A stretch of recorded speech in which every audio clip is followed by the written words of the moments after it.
దేవుడు ఈ సమయమందు మనకొక చక్కని తరుణాన్ని దేవుడు మనకు ప్రసాదించున్నారు. కావున ఈ యొక్క ఆరాధన సమయంలో మనము ఈరోజు ధ్యానం చేసుకున్నటువంటి వాక్యము పలుకకూడని పలుకులు అనేటువంటి అంశం మీద మనము పరిశుద్ధ గ్రంథం నుండి ఆ యొక్క విషయాలు ఏమిటి, అటువంటి పలుకులు ఏమిటి అని మనము సత్యాన్వేషణ చేసేటువంటి సద్భావముతో సద్భక్తితో ఈ సమయమందు దేవుని యొక్క పరిశుద్ధ గ్రంథం నుండి వాక్యాన్ని మనము ధ్యానించుకుందామండి. నేటి యొక్క వాక్య విభాగము పలుకకూడని పలుకులు అనేటువంటి అంశం మీద పరిశుద్ధ గ్రంథాన్ని మనము పఠించుకుందాం. ఆజ్ఞ రూపంలోనంతే నేను తప్ప వేరొక దేవుడు నీకు ఉండకూడదు అని దేవుడు ఆజ్ఞ రూపంలో ఇచ్చున్నారు. అయితే దానిని మనము పలుకకూడని పలుకుల రూపంలోకి మార్చుకున్నట్లయితే, అలవర్చుకున్నట్లయితే నిర్గమాకాండము 23వ అధ్యాయము 13వ వచనాన్ని ఈ సమయమందు చదువుకుందామండి. నిర్గమాకాండము 23వ అధ్యాయము 13వ వచనాన్ని చదువుకుందాం. నేను మీతో చెప్పిన వాటినన్నిటినీ జాగ్రత్తగా గైకొనవలెను. వేరొక దేవుని పేరు ఉచ్చరింపకూడదు. అది నీ నోట నుండి రానియ తగదు అని దేవుడు చెప్పుచున్నారు. మనము వేరొక నామమును నుచ్చరింపకూడదు. మన యొక్క నోటి నుండి వేరే పదములు రాకూడదు, వేరే పేర్లను మనము వల్లించకూడదు అని ఆ యొక్క వచనము మనకు చెప్పుచున్నది. ఈ యొక్క అంశం మాత్రమే కాకుండాను మనము ఎఫెసీయులకు రాసినటువంటి పత్రిక 5వ అధ్యాయము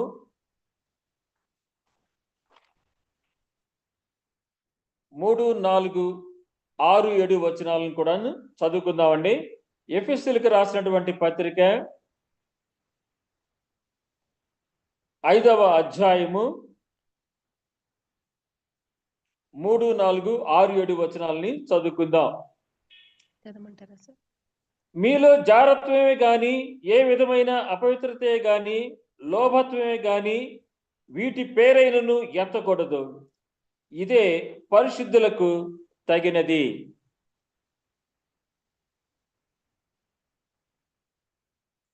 కృతజ్ఞత వచనమునే మీరు ఉచ్చరింపవలెను గాని, మీరు భూతులనైనను పోకిరి మాటలనైనను సరసొత్తులనైనను ఉచ్చరింపకూడదు. ఇది మీకు తగవు అని దేవుడు చెప్పుచున్నారు. మరియు 6, 7 వచనాల్లో కూడా మనం చూసినట్లయితే, వ్యర్థమైన మాటల వలన ఎవడును మిమ్మును మోసపరచనీయకుడి. ఇట్టి క్రియల వలన దేవుని ఉగ్రత అవిధేయులైన వారి మీదకి వచ్చును గనుక మీరు అట్టి వారితో పాలివారే ఎండకుడి అని దేవుడు చెప్తున్నారు. తదుపరి తిమోతికి రాసినటువంటి మొట్టమొదటి పత్రిక 5వ అధ్యాయము 13వ వచనాన్ని కూడా మనం చదువుకుందామండి. మరియు వారు ఇంటింటా తిరుగులాడచ్చు, బద్దకురు రాండ్రగొట్టుకు మాత్రమే కాక ఆడరాని మాటలాడుచు వదురుబోతులను పరుల జోలికి పోవు వారును అగుటకు నేర్చుకొందరు. కావున ఈ యొక్క వాక్యంలో మనం చూసినట్లయితే కూడాను ఆడరాని మాటలు మనము మాట్లాడకూడదు. ఈ యొక్క మాటల గురించి, ఈ పలుకుల గురించి మనము ఇంతగా ఎందుకు మనము ఈ సమయమందు మాట్లాడుకుంటున్నామో, ఎందుకు వాటినే మనము తలంచుకుంటున్నామో మనము ఈ యొక్క వాక్య ధ్యానాంశంలో అన్నీ కూడాను మన యొక్క మనస్సును పెట్టుకుంటే మనకు అవగతం అవుతుందండి. మరి ఈ రీతిగా దేవుడు చెప్పి ఉన్నారు, వేరే నామమును మీ నోట రాకూడదు అని వారు చెప్పి ఉన్నారు. ఏమండి? కనీసము అటువంటి వాటి యొక్క పేర్లు కూడాను మన యొక్క నోట నుంచి రాకూడదని దేవుడు చెప్పుచున్నారు. అందుకు గాను మరి ఈ సమయమందు ఈ యొక్క యాకోబు పత్రిక 1వ అధ్యాయము 13వ వచనాన్ని కూడాను ఈ సమయమందు చదువుకుందామండి. యాకోబు పత్రిక 1వ అధ్యాయము 13వ వచనం. చూడండి ఇక్కడ. దేవుడు కీడు విషయమై శోధింపబడ నేరుడు. ఆయన ఎవరిని శోధింపడు గనుక ఎవడైనను శోధింపబడినప్పుడు నేను దేవుని చేత శోధింపబడుచున్నానని అనకూడదట. చూసారండి? దేవుడు ఎంత కరాఖండిగా చెప్తున్నారో తెలుసండి?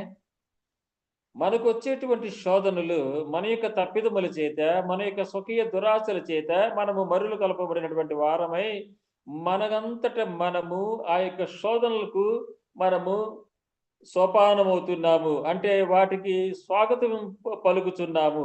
అటువంటి మనము ఆ శోధనలు, కీడులు మనకు సంభవించినప్పుడు మనము దేవుని చేత శోధింపబడుతున్నామని మన నోట ఆ మాట రాకూడదని దేవుడు కరాఖండితంగా చెప్పుచున్నాడు. చూసారా?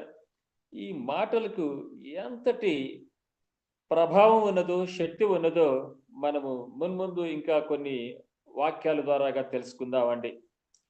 ఇర్మియా గ్రంథము 18వ అధ్యాయము 18వ వచనాన్ని కూడాను ఈ సమయం మంది చదువుకుందామండి. 643వ పేజీ.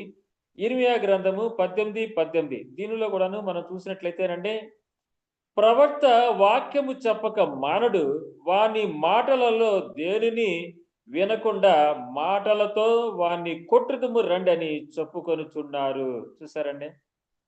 ప్రవక్త, పాస్టర్, మంచి క్రైస్తవ విశ్వాసి, మంచి క్రైస్తవ విశ్వాసురాలు వారు ఏమండి దేవుని గురించి వాక్యము చెప్పక మానరు.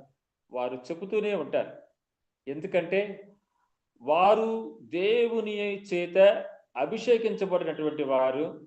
దేవుని యొక్క పరిశుద్ధాత్మ వారిలో నివసించడం చేత వారు దేవుని యొక్క వాక్యాన్ని చెప్పటం కింద ఉండలేక వాళ్ళు ఉండలేరు, ఉండజాలరు.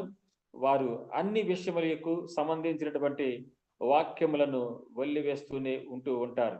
అందుకని భక్తిహీనులు, మూర్ఖులట ఏమని చెప్తారో తెలుసండి? వారు కర్రలతోనూ లేకపోతే చేతలతోనూ కాదట కొట్టేది. ఎలా కొడతారంటండి? మాటలతో కొడతారట.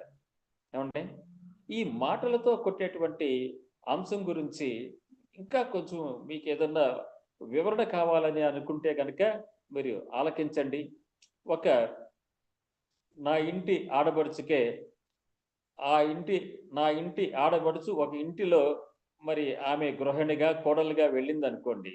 వారికి బిడ్డలు కలగటం ఆలస్యం అయింది అనుకోండి.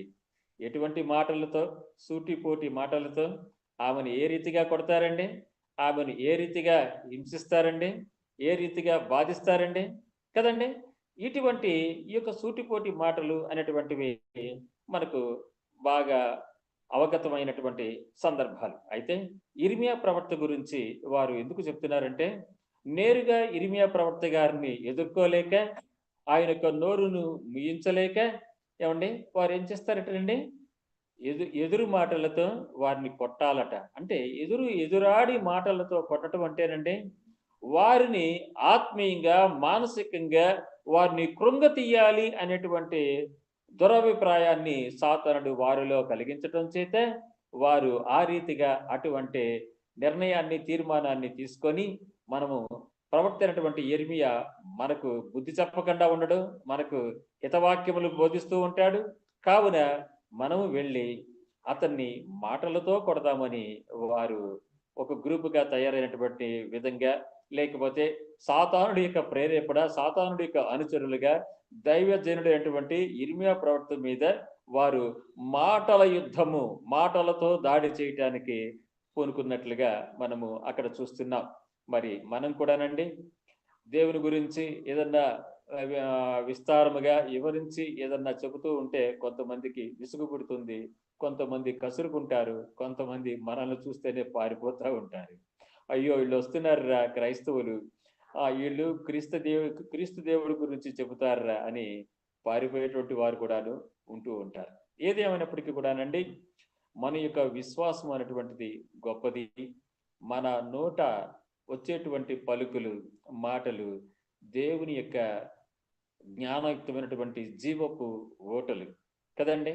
అవి ఎవరైతే ఆస్వాదిస్తారో, ఎవరైతే వాటిని మనసున పెట్టుకుంటారో, వారు దేవుని యొక్క కుమారులుగాను, కుమార్తెలుగాను వారు వెలుగొందటానికి దోహదపడతాయని మనము ఈ సమయమందు మరి జ్ఞాపకం చేసుకుందామండి. తరువాత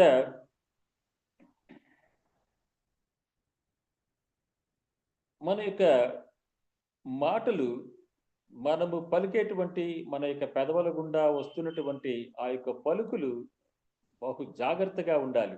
అందుకనే ఈరోజు మన యొక్క వాక్య అంశం పేరేంటయ్యా అంటే పలుకకూడని పలుకులు మన యొక్క పెదవుల నుండి రాకూడదని మనము యొక్క అంశాన్ని ఈరోజు ఎంచుకొని ఉన్నాం. తదుపరి ఈ యొక్క మాటల యొక్క ప్రారంభము కానీ వాటి యొక్క ప్రాధాన్యత కానీ ఏ రీతిగా ఉండాలి అని మనం ఆలోచన చేసినట్లయితే ఈ సమయం ముందు చూడండి,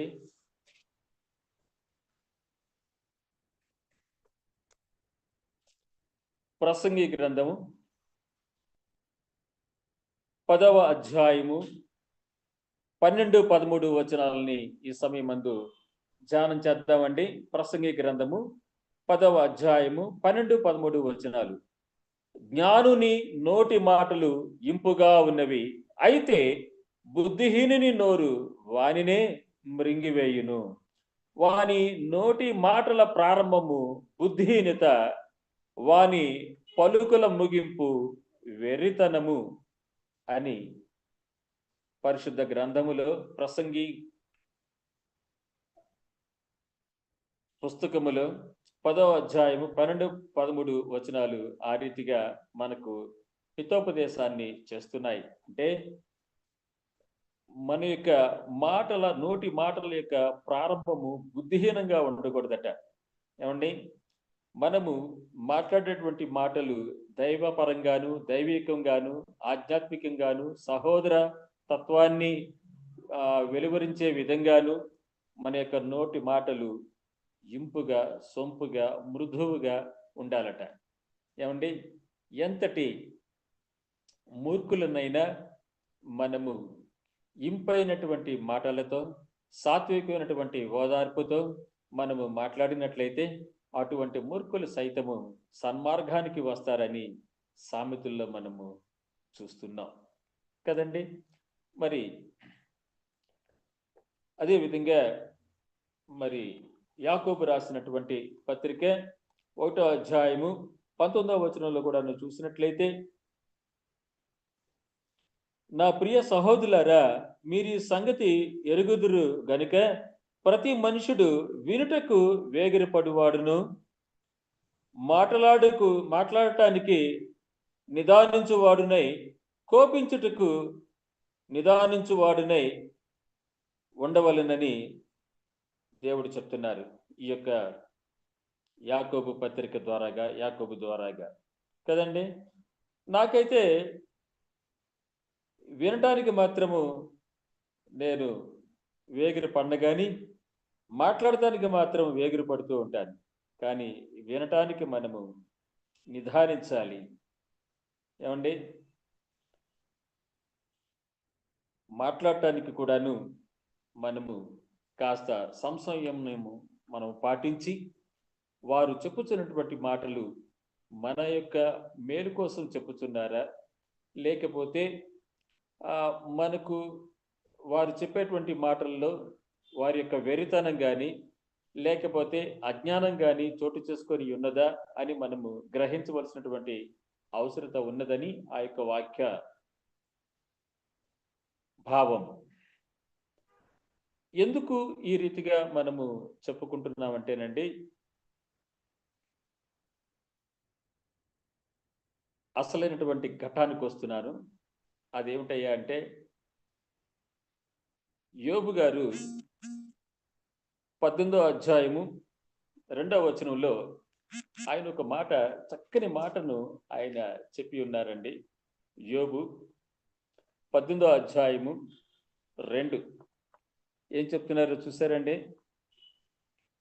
మాటలలో చిక్కుపరచుటకై మీరెంతసేపు వెతుకుదురు, మీరు ఆలోచన చేసి ముగించిన ఎడల మేము మాటలాడేదము అని వారు చెప్తున్నారు. చూసారండి?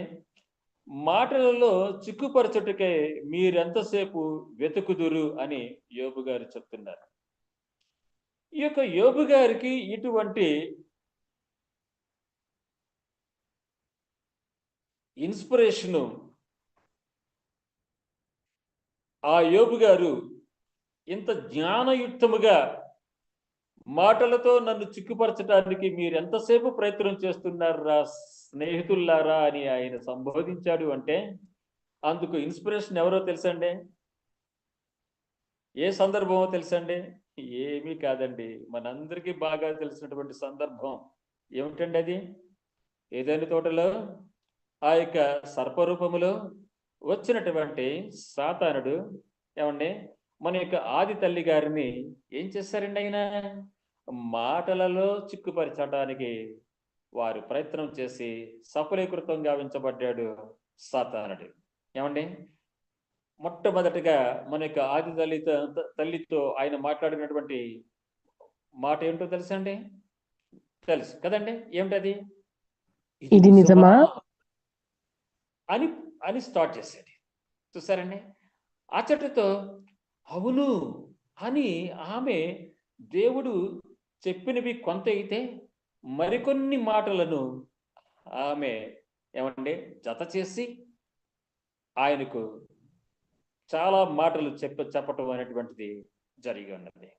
అందుకనే పూర్వకాలము మన యొక్క పెద్దలు చిన్నవాళ్ళు మాట్లాడుతూ ఉంటే వారిని సరిచేస్తూ, వారిని గద్దిస్తూ, వారిని క్రమబద్ధీకరణ చేస్తూ మన యొక్క పెద్దలు అనుభవజ్ఞులు, జ్ఞానులైతే ఆ రీతిగా పిల్లల్ని మరి ఒక వరుస క్రమంలో మాట్లాడే విధంగాను, తక్కువ మాటలతో మంచి భావాన్ని చెప్పే విధంగాను వారు చూస్తూ ఉండేవారు కదండి.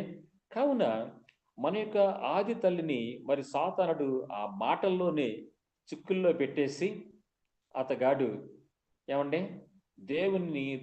దేవునికి ఆ యొక్క మన యొక్క ఆది తల్లిదండ్రులను దూరపరిచాడు.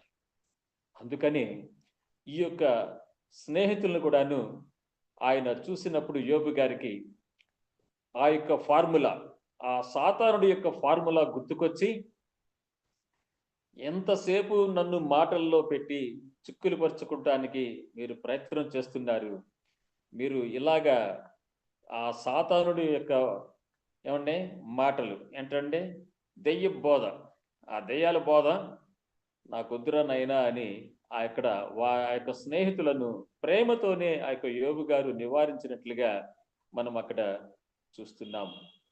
తదుపరి మరి తిమోతికి రాసినటువంటి 2వ పత్రిక 2వ అధ్యాయము 16వ వచనాన్ని కనుక మనం చూసినట్లే 14 నుంచి 16 వచనాలను కనుక మనం చూసినట్లయితేనండి, వినివారిని చెరుపుటికే గాని మరి దేనికిని పనికిరాని మాటలను గురించి వాదము పెట్టుకొనవద్దని ప్రభు ఎదుట వారికి సాక్ష్యమిచ్చుచు ఈ సంగతులను వారికి జ్ఞాపకము చేయుము. దేవుని ఎదుట యోగ్యునిగాను సిగ్గుపడనక్కర్లేని పనివానిగాను సత్యవాక్యమును సరిగా ఉపదేశించు వానిగాను నిన్ను నీవే దేవునికి కనపరుచుకున్నట్టుకు జాగ్రత్త పడుము. అపవిత్రమైన వట్టి మాటలకు విముఖుడవై ఉండుము. అట్టి మాటలాడు వారు మరి ఎక్కువగా భక్తిహీనులగుదురు. చూసారండి? అపవిత్రమైనటువంటి వట్టి మాటలకు విముఖుడవై ఉండుము. అట్టి మాటలాడు వారు మరి ఎక్కువగా భక్తిహీనులవుతారట. కాబట్టి మన యొక్క మాటలు తగుమాత్రపు మాటలుగా, సందర్భోచితముగా మనము ఎంతవరకు మాట్లాడాలో అంతవరకే ఆ యొక్క మాటలను బహు జాగ్రత్తగా మనము మాట్లాడవలసినటువంటి అవసరత ఉన్నది. ఎలా అనగా మనమందరం కూడాను దేవాది దేవుడు యేసు స్వామి సర్వజగమల సృష్టికర్తైనటువంటి దేవుని యొక్క బిడ్డలమే మన అందరిలోనూ బట్టి ఉన్నది. అయినప్పటికీ కూడాను మనము మాట్లాడున్నది దేవునికి యోగ్యమైనటువంటి మాటలనే మనం మాట్లాడుతూ ఉంటాం. అయితే ఇక్కడ మనము జ్ఞాపకం పెట్టుకోవాల్సినటువంటి ఒక మాట ఉన్నది. దానిని కూడా మనము గుర్తుకు జ్ఞాపకానికి తెచ్చుకుందామండి. అదేమిటయ్యా అంటే మలాకి పుస్తకము 3వ అధ్యాయము 16వ వచనం. మనం అనుకుంటా ఉంటాం, ఏమండి నేను సాక్ష్యం చెప్తున్నానండి, మంచిగానే చెప్తున్నానండి, నేను దేవుని గురించి చెప్తున్నానండి, సువార్త అందిస్తున్నానండి, నేను మంచిగానే చెప్తున్నానండి, నేను తోటి విశ్వాసులతో నేను మంచి మాటలనే మాట్లాడుతున్నానండి అని మనం అనుకోవచ్చు. నిజమే. అయితే ఆ యొక్క మాటలలో ఎక్కడా కూడాను మరి ఎదుటి వారిని తోటి వారిని మరి మనము కించపరిచే విధంగా కానీ లేకపోతే వారిని తగ్గించి మాట్లాడే విధంగా కానీ మన యొక్క మాటలు ఉండకూడదు.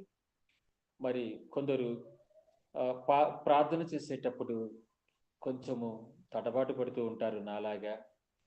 పాటలు పాడేటటువంటి వారు కూడా కొన్నిసార్లు పాటలు పాడేటువంటి సమయంలో వారు సరైన విధంగా స్వరాన్ని గళమెత్తి పాడలేనటువంటి పరిస్థితి ఉన్నటువంటి వారు అయి ఉండవచ్చు. అయినప్పటికీ కూడాను మనం వారిని సాత్వికముతో సహోదర ప్రేమతో వారిని మనము ఇంకను వారిని ప్రోత్సహించవలసినటువంటి అవసరత మనకు ఉన్నది. చూడండి, మనము మంచి మాటలే మాట్లాడుతామండి, కరెక్టే. కానీ ఒకటి మాత్రం మనం జ్ఞాపకం చేసుకోవాలి. అది ఏమిటయ్యా అంటే మలాకి గ్రంథము 3వ అధ్యాయము 16వ వచనం. యెహోవా యందు భయభక్తులు గలవారు ఒకరితో ఒకరు మాటలాడుకొనుచుండగా యెహోవా చెవియొగ్గి ఆలకించెను. చూసారండి, దేవుడు మనము మాట్లాడేటువంటి మాటలను ఆయన ఏం చేస్తారంటండి, చెవియొగ్గి ఆ యొక్క మాటలను ఆయన వింటారట. చూసారా? కావున మనము మాట్లాడేటువంటి మాటలు అవి మన యొక్క నాలుక నుంచే ఏమండి శాపవచనాలు వస్తాయి, కృతజ్ఞతా వచనాలు వస్తూ ఉంటాయి. యాకోబు అందుకనే ఈ యొక్క నాలుక గురించి చెప్పినటువంటి వాక్యాలు మనకు బాగా తెలుసు. మన పాస్టర్ గారు చాలా సార్లు మనతో చెప్పినటువంటి సందర్భాలు జ్ఞాపకం చేసుకుందాం. కావున ఈ యొక్క సమయంలో మరి యోబు గారు మరి తన యొక్క కుటుంబములో తన యొక్క జీవితంలో కలిగినటువంటి అంశములో దుర్గతిలో దుర్గతిలో ఆయన అంటే ఆయనకు వచ్చినటువంటి కష్టం వెనుక కష్టాల మీద కష్టాలు, నష్టం మీద నష్టం, అవన్నీ కూడాను దుర్వార్తలు ఆయన విన్నారు. ఆ వినినటువంటి సందర్భంలో వారు చూడండి 1:22లో ఈ సంగతులలో అంటే ఈ యొక్క ఆస్తులు పోయాయి, పశు సంపద పోయింది, బిడ్డలు పోయారు, ఈ యొక్క సమస్తము అన్నీ పోయినాయి కదండి వారికి.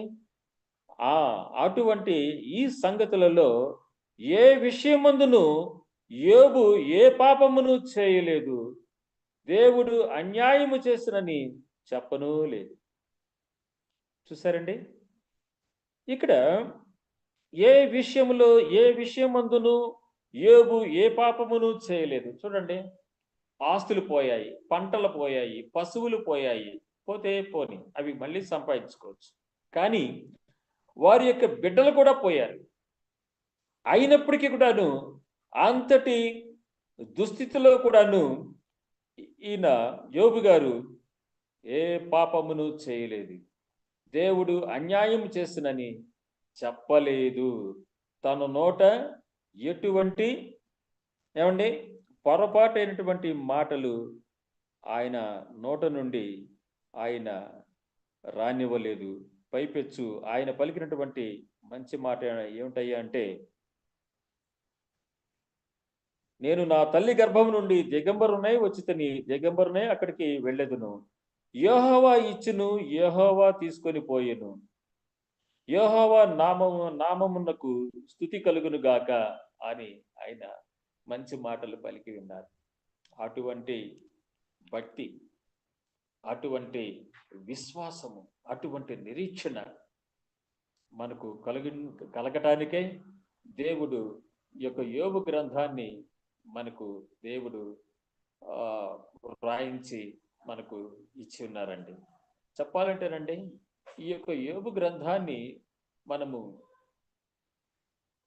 మోక్ష మార్గ కావ్యంగా మనము దానిని మన యొక్క జీవితకాలం అంతా కూడాను జ్ఞాపకం చేసుకుంటేనండి, తప్పనిసరిగా మనము ఆ యొక్క రెండవ రాకడ వరకు వచ్చేటువంటి ఆ యొక్క శోధనలోను శ్రమల్లోను మనము తప్పనిసరిగా ఉత్తీర్ణం అవుతాము. విజయవంతమైనటువంటి జీవితాన్ని, భక్తి జీవితాన్ని మనము జీవించగలుగుతామండి. మరి అందువలనే మనము కొన్ని కార్యక్రమాల గురించి, ప్రణాళికల గురించి ప్లానింగ్ వేసుకొని, నేను పలానా తారీఖున నేను ఆ యొక్క విజయవాడ వెళ్తాను, భీమవరం వెళ్తాను, హైదరాబాద్ వెళ్తాను అని మనము చెప్పేసుకుంటూ ఉంటాం. లేకపోతే నేను చర్చి కడతాను, లేకపోతే నేను బిడ్డల పెళ్లి చేస్తాను, లేకపోతే నేను అటువంటి ఒక ఇన్స్టిట్యూషన్ నేను ఏర్పాటు చేస్తాను, లేకపోతే ఒక ఆశ్రమాన్ని కడతాను, ఇలా చెప్పుకుంటూ ఉంటాం. నేను అలాగే చెప్తూ ఉంటాను. కానీ అలా చెప్పకూడదండి. ఎలా చెప్పాలో దేవుడు మనకు చెప్పి ఉన్నారు. అదేమిటయ్యా అంటే, యాకోబు పత్రిక 4వ అధ్యాయము 15వ వచనం చూడండి. యాకోబు పత్రిక 4వ అధ్యాయం 15వ వచనంలో ఉన్నటువంటి మాట అదేంటో తెలుసండి. కనుక ప్రభు చిత్తమైతే మనము బ్రతికియుండి ఇది అది చేతమని చెప్పుకొనవలెను. చూసారండి, మనము గొప్పలు చెప్పుకోకూడదండి. మనము మన యొక్క ప్రాణము ఎటువంటిదండి? ఏమండి, ఆవిరి వంటిది. మన యొక్క జీవవాయువు కొంతసేపు కనపడి అంతలోనే మాయమైపోయేటువంటి ఏమండి స్వల్పమైనటువంటి జీవితం మన జీవితం.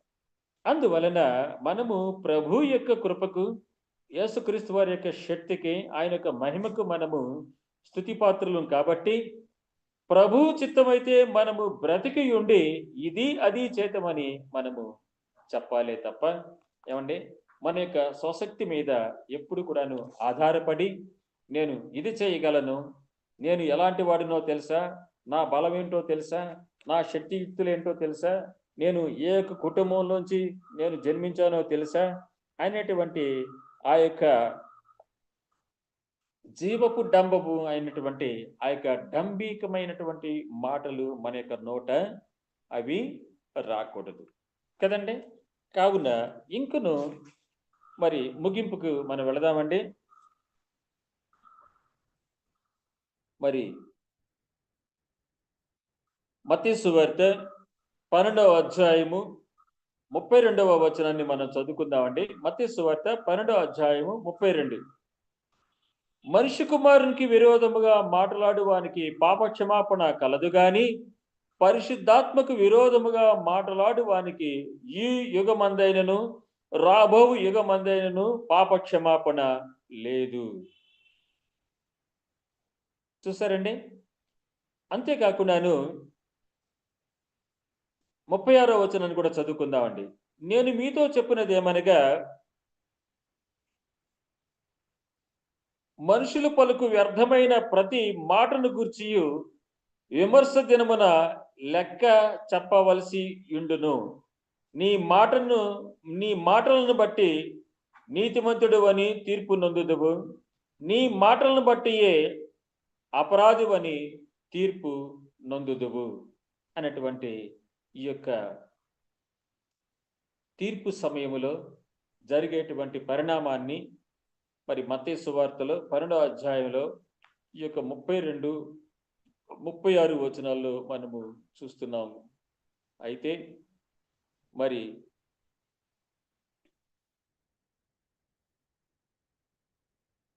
యోబు గారి విషయంలో దేవుడు 42వ అధ్యాయం 7, 8 వచనాల్లో ఆయన ఏం చెప్పారంటే, యోబు యొక్క స్నేహితుల గురించి, మీ స్నేహితుడైనటువంటి యోబు వలె మీరు యుక్తమైనటువంటి మాటలు పలకలేదు అని దేవుడు వారిని గద్దించి, మీ యొక్క స్నేహితుడైనటువంటి యోబు గారి యొక్క మాటలు వినండి, ఆయన మీ కొరకు నాకు ప్రార్థన చేస్తాడు, మీరు ఆయన ద్వారాగా మీరు దీవించబడతారు అని చెప్పారు.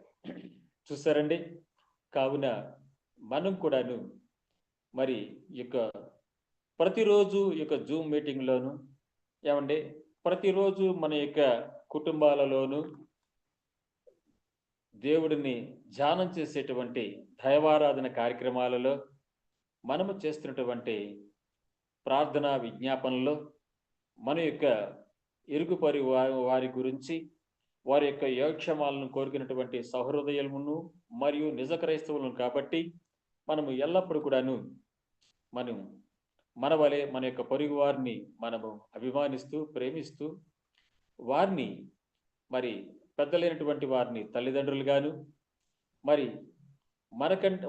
మనకంటే కాస్త వయసులో పెద్దలైనటువంటి వారిని అన్నగాను అక్కగాను, చిన్నగా ఉన్నటువంటి వారిని చెల్లిగాను తమ్ముడుగాను మనము ఆధ్యాత్మికంగా ప్రతి ఒక్కరిని కూడాను మనము ఆ రీతిగా మరి సహోదరత్వాన్ని కనబరుచుకుంటూ నిజ క్రైస్తవాన్ని వారికి తెలియపరుస్తూ మనము చేసేటువంటి ప్రార్థనల వలన మరి అలనాడు ఆ యొక్క యోబు గారి యొక్క ప్రార్థనల వలన వారి యొక్క స్నేహితులు ఎలాగైతే దేవుని చేత దీవించబడ్డారో, అదేవిధంగా మరి దానియేలు ప్రవక్త ద్వారాగా మరి వారి యొక్క స్నేహితులు కూడాను ఎంతగా దేవుని చేత మరి పదోన్నతి పొంది ఉన్నారు. అదేవిధంగా మన యొక్క జూమ్లో ఉంటున్నటువంటి మన యొక్క ఆత్మీయులు, మన యొక్క కుటుంబాల వారు, అదేవిధంగా మన యొక్క ఇరుగు పొరుగు వారు, మన యొక్క బంధువులు, స్నేహితులు ప్రతి ఒక్కరూ కూడాను మరి దేవుని చేత దీవించబడే విధంగాను మనము చేయవలసినటువంటి ప్రార్థనలు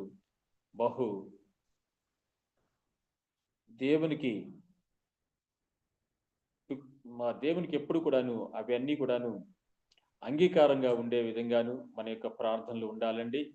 మన యొక్క నోట ఎప్పుడు కూడాను దోషణను లేకపోతే శాపగ్రస్తమైనటువంటి మాటలు అవి ఎప్పుడు కూడాను రాకూడదండి. ఆ రీతిగా మన యొక్క నోట ఎప్పుడు కూడాను పవిత్రమైనటువంటి పదములనే మనము ఉచ్చరించే విధంగా ఆ పరిశుద్ధాత్మ దేవుడు అలనాడు మరి యెషయా ప్రవక్త యొక్క పెదవులను ఏ రీతిగా అయితే ముట్టి తట్టి ఆ యొక్క యెషయా ప్రవక్తను మరి స్థిరపరిచారో, సంసిద్ధపరిచారో, మరి నేటి యొక్క వాక్య ధ్యానంలో మరి పాల్పంపులు పొందుతున్నటువంటి మన అందరి యొక్క పెదవులను పవిత్రపరచాలని, మన యొక్క మనస్సులో నుంచి వచ్చేటువంటి ఆలోచనలు, యోచనలు క్రీస్తు వారికి అంగీకారంగా ఉండాలని కోరుకుంటూ, మనకు ఎల్లప్పుడూ కూడాను పరిశుద్ధాత్మ దేవుడు తోడుగా ఉండి తన యొక్క ప్రేరేపణ చేత, పరిశుద్ధత చేత, ఆయన యొక్క ప్రసన్నత చేత మనల్ని అందరినీ కూడాను ప్రభావితం చేసి పరలోక